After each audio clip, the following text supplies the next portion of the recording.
J'aimerais corriger aujourd'hui le contrôle d'une heure qu'on a fait sur les intégrales impropres et j'aimerais en même temps que je corrige commenter vos erreurs. Donc soyez attentifs parce que les erreurs j'en ai vu beaucoup. Alors ici on a déclaré une fonction f de x égale et puis une intégrale qui peut-être n'existe pas. Comme d'habitude, il faut d'abord expliquer où sont les problèmes et pourquoi il y en a. Donc là, normalement, c'est assez simple, hein. La fonction,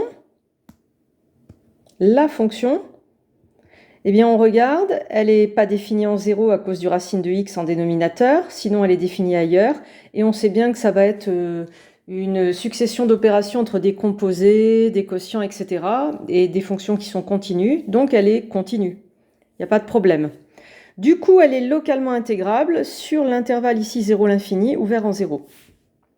Et l'intégrale, elle, i, eh bien, elle est doublement impropre en 0 et l'infini. Alors, qu'est-ce qui s'est passé?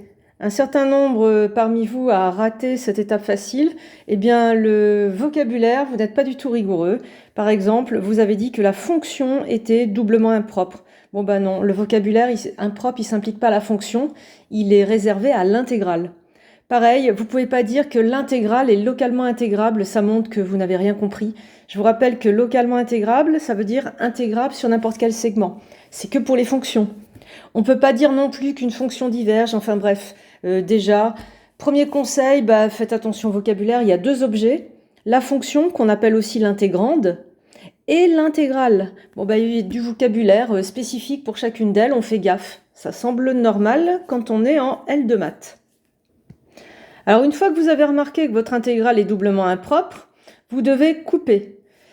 Je vous rappelle qu'il ne faut pas me dire que i c'est la somme de deux intégrales simplement impropres, c'est pas ça.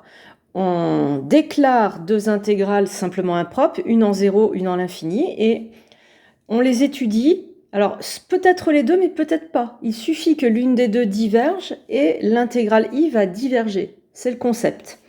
Donc là, ne me dites pas i égale i1 plus i2. À ce stade-là, i, on ne sait pas si elle existe, on n'écrit pas ça.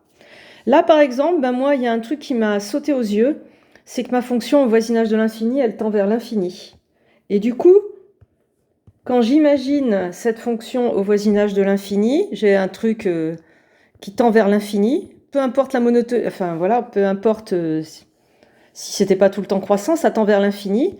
Et du coup, je me dis que l'air sous la courbe, ça va pas être fini.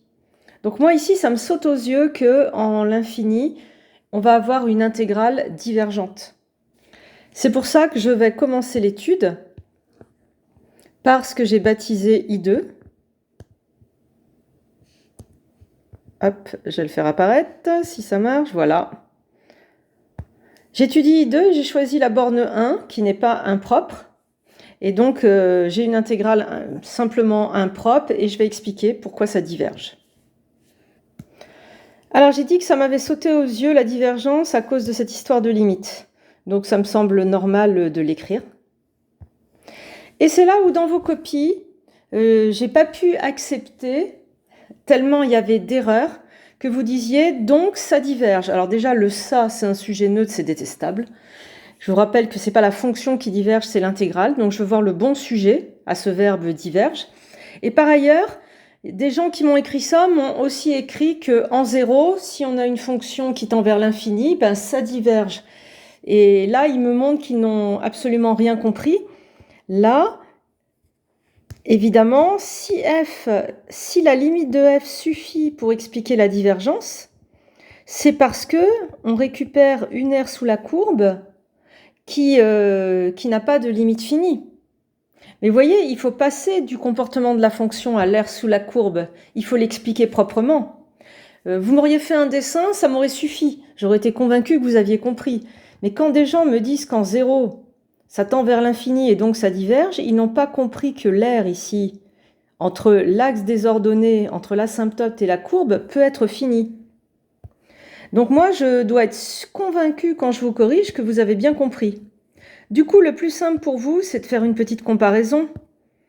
Là, il suffit de forcer une comparaison avec du Riemann. Par exemple, Comme votre limite c'était l'infini, eh bien dans ce cas précis, vous pouviez dire que la fonction 1 sur x qui, elle, tend vers 0, est forcément plus petite que le f de x qui tend vers l'infini. Et je vous rappelle que votre comparaison n'est utilisable que si c'est positif, donc il faut rajouter la positivité. Et puis un point important, votre comparaison, elle est valable au voisinage de l'infini, puisque cette comparaison, vous l'avez récupérée à partir de limites. Et ça, c'est important que vous me le disiez. Je compare f au voisinage de l'infini. Par exemple, f de x et 1 sur x au voisinage de 0, je ne sais pas si la comparaison, elle est comme ça. En tout cas, ce n'est pas ma limite en l'infini qui le prouve. Donc, soyez rigoureux sur votre comparaison. Elle est positive et elle est valable quand x est grand. Ça doit apparaître dans vos copies. Encore une fois, vous devez avoir un désir de rigueur parce que vous faites des maths. Ensuite, il ne faut surtout pas en déduire une comparaison d'intégrale puisque ça diverge. On compare nos fonctions et ensuite, à la ligne, on dit que celle-ci diverge. Donc, par comparaison, celle-ci va diverger. Et là, j'ai vu des choses affreuses. J'ai vu des gens qui me mettaient des intégrales sans bornes, c'est-à-dire des primitives. Ça n'a pas de sens, la primitive qui diverge.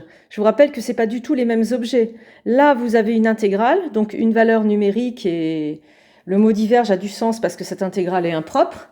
Quand vous mettez l'intégrale sans borne, c'est une primitive à une constante près de f. Ça n'a rien à voir. Donc quelqu'un qui conclurait en me mettant ça, eh ben, il n'a rien compris, il perd les points, il écrit quelque chose de totalement absurde. Donc la bonne rédaction, c'est vraiment celle-ci. Par comparaison d'intégrante positive, I2 diverge. Et je vous rappelle que pour étudier I, on n'écrit pas ça. On n'écrit pas que I, c'est intégrale de 0 à 1 de f de x dx, plus intégrale de 1 à l'infini. Ça ne va pas à ce stade, puisqu'on est en train d'étudier la nature de I. Donc ce que vous écrivez, c'est donc I diverge. Parce que tout simplement, c'est la règle du jeu. On vous a donné une définition, un concept. Quand l'intégrale est doublement impropre, on choisit une borne dans l'intervalle, valable, pas 0, pas l'infini, une autre borne, et on dira que l'intégrale converge si et seulement si chacune des deux intégrales simplement impropres converge. Donc là, voilà. Donc I diverge, pas besoin d'étudier la borne 0. Je vous propose de nous retrouver dans la prochaine vidéo pour la question B.